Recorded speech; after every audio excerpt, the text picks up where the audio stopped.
Fala pessoal, hoje nós vamos trazer mais um passo do ciclo de definição do seu portfólio, da sua carteira de investimento, da sua carteira de projetos e programas.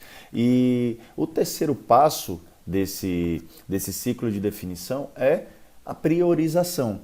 Na priorização, nada mais é do que você ajudar a gerência sênior, ajudar o escritório de projeto, ajudar a governança de portfólio a responder algumas questões. Por exemplo, quais são as iniciativas que a organização, que eu devo investir, quais são as mais rentáveis, mais viáveis, que têm um retorno maior, quais são mais importantes, quais estão mais alinhadas estrategicamente.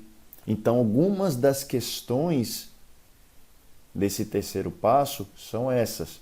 E ele vai ajudar o próximo passo, que é balancear eu, de acordo com os riscos, benefícios e minha capacidade executora, eu balancear da melhor forma possível os projetos que me traz retorno esperado.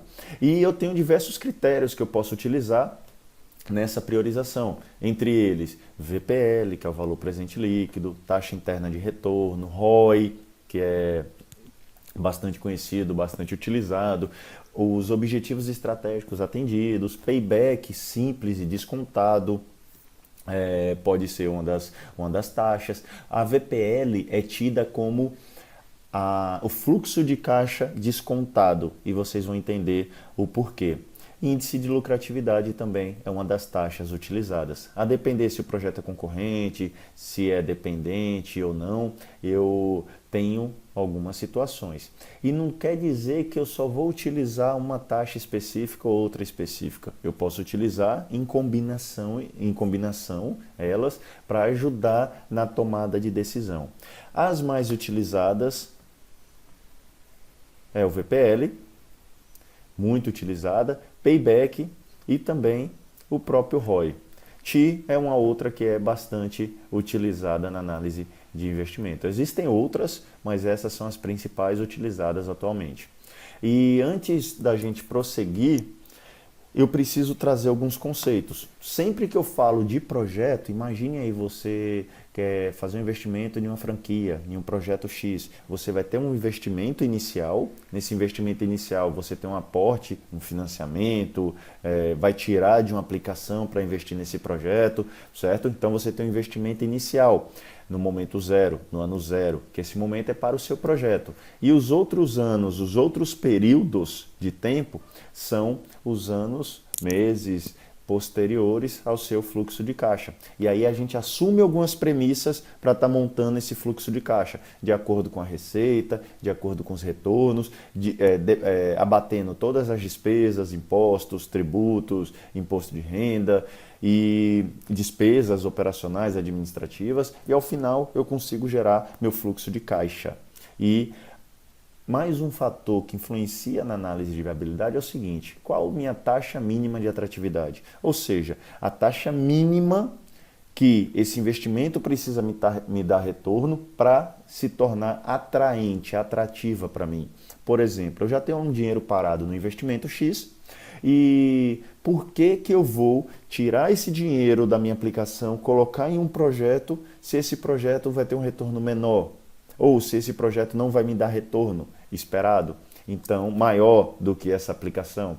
Então essa taxa mínima de atratividade poderia ser, por exemplo, e eu vejo bastante, utilizar Selic mais risco mais um lucro. Por quê? Eu não vou tirar um dinheiro que já está rendendo de alguma aplicação e colocar em outro que vai render a mesma coisa. Muito difícil. Então, a taxa mínima, TMA, taxa mínima de atratividade, tem que ser maior do que o investimento que eu já faço. E muitas pessoas utilizam a Selic, 6% em média está hoje, mais 2%, por exemplo, de risco, mais 1% de lucro. Em vez de ser 6%, colocaria 9%, 10%, 12%. Aí depende muito do apetite de cada uma das empresas, certo? Aqui é um demonstrativo de resultado, onde ele me mostra os principais componentes do fluxo de caixa. Quando você for montar seu fluxo de caixa, tanto no ano zero quanto nos anos subsequentes, você precisa levar em consideração toda a receita e todas as despesas que você vai ter, seja em tempo de projeto ou seja nos anos subsequentes. E depois que eu tiro receita, tiro os impostos, todos os custos, as despesas, depreciação para não incidir imposto, aí eu tenho lá aí, tiro o imposto, depois eu volto a depreciação para equilibrar contabilmente. Ao final, tirando os investimentos, custo de capital de giro, certo? Eu tenho o meu fluxo de caixa global. Esse fluxo de caixa global é o que a gente vai estar utilizando para fazer a análise de viabilidade. E aí eu posso ter no momento zero uma saída, que é aquele investimento. Talvez em alguns anos eu ainda tenho fluxo de caixa negativo para depois esse retorno, esse investimento está me trazendo retorno. E é um outro fator que depende muito da organização é qual é seu apetite. Você quer ter retorno em quanto tempo? Eu prestei serviço para uma empresa onde o apetite dele, o payback que ele queria, o retorno era 5 anos. Então, se seu projeto trouxesse valor ou benefício ou retorno financeiro após os 5 anos, eles avaliariam, balanceariam com mais critério, com mais atenção nesse momento, certo?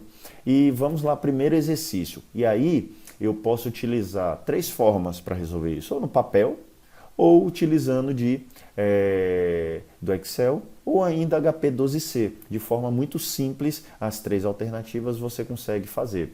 Nesse primeiro momento, a gente vai mostrar no Excel. Depois, em outros momentos, a gente pode mostrar na mão, realmente, e também na HP12C, de maneira muito simples. E aí, ao investidor é oferecida a oportunidade de abrir uma franquia. Um investimento inicial de 320 mil e o franqueador apresenta a seguinte previsão de fluxos líquidos para os próximos 6 anos. 30 mil, 50 mil, 70 mil reais, 90 mil reais, 110 mil reais e ao final do 6º ano, 130 mil reais. O custo de oportunidade do capital é de 15%, então ele já está definido que é 15% a TMA. E ele espera que ao final do 6º ano já tenha o retorno, ou seja, o payback esperado é de 6 anos. E a gente vai montar esse fluxo de caixa e fazer análise de viabilidade para saber se esse investimento vale a pena ou não. Você poderia fazer a seguinte analogia. Pense, eu quero abrir uma empresa, eu quero montar um negócio, eu quero criar algo. Você vai fazer exatamente isso. Qual é o investimento que eu preciso no ano zero e qual é a minha previsão de receita para os anos futuros. E aí a gente consegue analisar a viabilidade com muita facilidade, certo? Eu vou utilizar nesse momento o auxílio do Excel. E aí é a primeira dica que eu dou, eu gosto muito de utilizar esse formato. Eu coloco os anos acima, os períodos de tempo, e começo fluxo de caixa acumulado, fluxo de caixa descontado, fluxo de caixa acumulado e descontado. Nessa mesma ordem, para depois a gente achar VPL, TI e os paybacks, certo? As informações que a gente tem do exercício aqui é 320 mil o investimento inicial e 15% minha taxa de atratividade.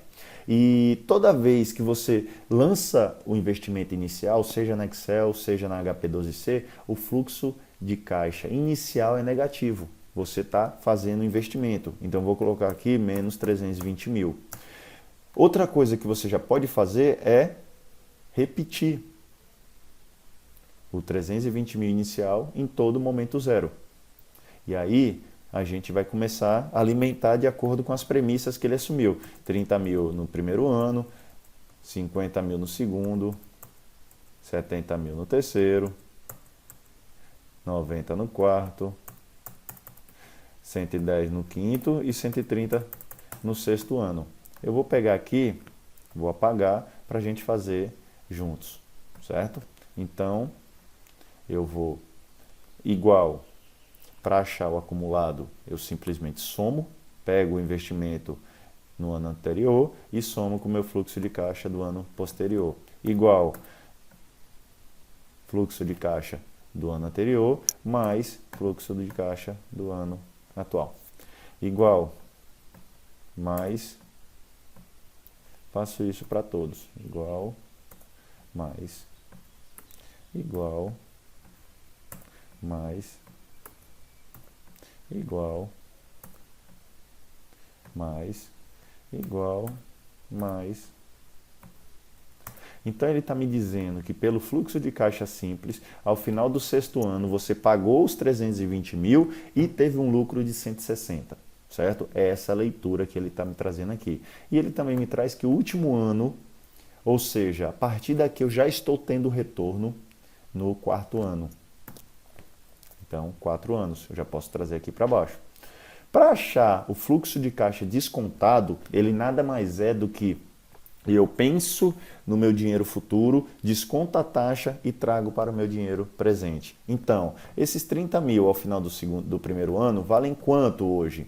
Esses 50 mil ao final do segundo ano valem quanto hoje? Eu descontando a minha taxa mínima de atratividade. Então, eu vou fazer o quê? Igual VP, só que esse VP eu preciso inverter o sinal dele. Vou abrir o parêntese e ele já me traz a sintaxe. Ele está me pedindo taxa, período e valor futuro. Minha taxa é 15%, certo? Meu período é 1, meu pagamento eu não tenho, meu dinheiro futuro é 30 mil. E eu fecho, ele me traz 26 mil. Ou seja, esses 30 mil daqui a um ano equivalem hoje a 26 mil reais, certo? Eu estou trazendo dinheiro futuro para hoje. Vou fazer isso com todos os outros. E aí eu posso vir aqui na fórmula e colocar um cifrão, certo? Eu quero travar aquela célula igual. Vou fazer a mesma coisa para aqui. Qual é a taxa? 15%. Período é 2 e o valor futuro é 50 mil. Ele me dá 37 mil. Também poderia aqui, vou travar porque agora eu vou puxar para alimentar todas automaticamente. Certo? Então, ao final do sexto ano, sem descontar a taxa, eu teria 130 mil. Pensa aí, uma inflação. Eu não desconto a inflação, eu teria 130 mil ao final de 6 anos. Mas descontando, ele já me dá 56 mil. Lembrando que é juros composto, é juros sobre juros. Por isso que o impacto é muito alto, tanto para beneficiar quanto para prejudicar. E aqui eu faço exatamente igual em cima, somo um com o outro. Igual mais, igual ano anterior, mais fluxo de caixa desse ano, mais,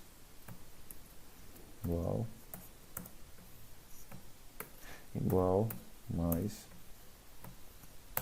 Beleza? Aqui ele já está me mostrando que ao final do sexto ano é negativo esse investimento, descontando a taxa. Então, provavelmente a taxa interna de retorno vai ser menor do que a TMA. E a gente vai descobrir agora se é verdade ou não, certo? Eu poderia ainda esticar aqui para o sétimo ano, para saber, colocando a mesma crescente, ó, subiu aqui do ano 1 para o ano 2, 20 mil, né? 50 menos 30, 70 menos 50, 130 menos 110, então aqui seria 150 mil, certo? Ao final do sétimo ano, com a mesma taxa de crescimento, eu teria 310 mil e já teria pagado minha dívida de 320 mil. Eu descontando esse dinheiro, esses 150 mil ao final do sétimo ano, trazendo ele para o dinheiro presente, ele tem 56.390. Ou seja, a cada ano que passa, seu dinheiro desvaloriza mais, certo? Eu preciso trazer esse dinheiro para dinheiro presente para fazer a análise correta. Mas ao final do sétimo ano, ele já começa aqui me dar, sair com saldo positivo, certo? Então vamos lá. De cara, eu consigo ver que 6 anos ele já começa a me dar retorno. E depois a gente vai calcular meses e dias. Mas primeiro vamos calcular aqui a VPL. Eu coloco igual VPL, abro parêntese, ele já me traz a sintaxe. Eu vou colocar a taxa, ponto e vírgula, e vou selecionar todo o fluxo de caixa. Lembrando que eu não levo em consideração nesse momento o investimento, eu somo meu fluxo de caixa do ano 1 até o último ano e depois eu somo o investimento inicial.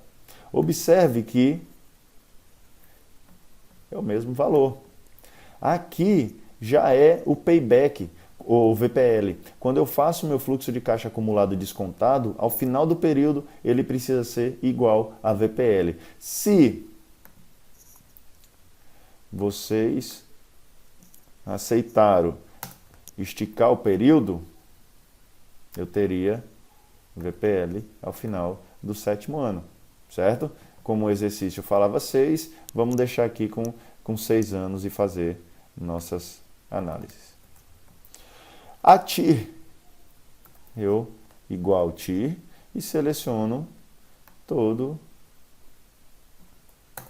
meu fluxo de caixa do investimento, agora eu levo em consideração o investimento até o último ano esperado, e ele 10%. Logo de cara eu estou vendo que minha VPL é negativa e minha TIR é menor do que minha taxa mínima de atratividade. De cara, eu diria que esse investimento não traz retorno, não é viável dentro das premissas que foram assumidas, certo? E para a gente achar quando ele começa a dar retorno, eu vou mostrar. Primeiro ano, eu pego o último ano negativo, então 4 anos no simples, 6 anos no descontado. Para eu achar o simples, meses, eu vou fazer igual o último ano negativo dividido pelo ano subsequente positivo do fluxo de caixa simples, ele vai me dar 0,72. Eu vou pegar esse 0,72, vou multiplicar por 12. Ele vai me dar 8 meses e 0,72 meses, ou seja, quase 9 meses. Então vou colocar aqui 8 meses e vou trazer o 0,72 para cá. Para eu achar os dias, eu pego 0,72 e multiplico por 30. E ele vai me dar então 21,6. Ou seja, 4 anos, 8 meses e 21 dias. Para eu achar no payback descontado, eu sei que o último ano negativo é o ano 6. Eu vou pegar o último ano negativo, dividir pelo ano posterior positivo. Ele vai me dar 0,84. Eu pegando esse 0,84, multiplicando por 12, ele vai me dar 10,15. Então eu vou pegar o inteiro e vou colocar aqui 0,15 e multiplicar por 30, para saber exatamente quantos dias. E ele me dá 4 dias e meio.